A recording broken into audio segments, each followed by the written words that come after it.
আলহামদুলিল্লাহ, অনেক সুন্দর একটা পরিবেশে আজকে আপনাদেরকে নিয়ে আসলাম। সচরাচর এটা এরকম হয় না, তাই বিশাল পাহাড়ি এলাকার জীবন ব্যবস্থা, খাদ্য, তাদের বাসস্থান, পানি, বিশেষ করে পানি সংগ্রহ করা এই পাহাড়ে খুবই কঠিন একটা বিষয়। তো এর মধ্যে একটা আকর্ষণীয় বিষয় আছে। একটু খেয়াল করেন, ঠিক ক্যামেরার মাঝামাঝি যে অপশনে দূরের একটা পাহাড় দেখা যাচ্ছে, আমি সেই পাহাড়টাকে আজকে কাছে দেখাবো, তারপরে অন্য একটা পার্টে নেব, চেষ্টা করব আর কি। একটু দেখেন,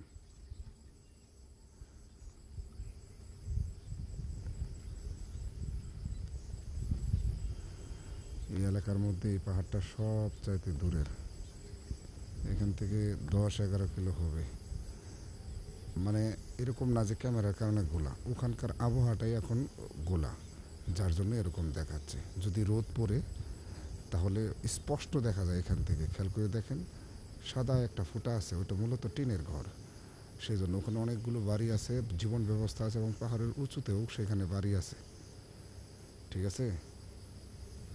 তো ওই উঁচুতে পানি সংগ্রহ করা খুবই কষ্টকর।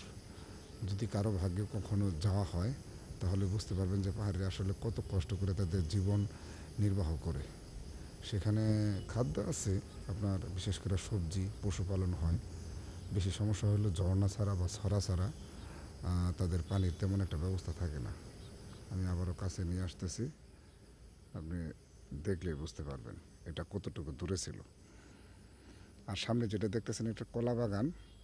এটাও পাহাড়ের নিচ থেকে উপর পর্যন্ত কলা বাগান আছে। তারপরে ওদিকে এটা বিভিন্ন বনের গাছ। আর এই কলা খুব কাছেও আছে। এই যে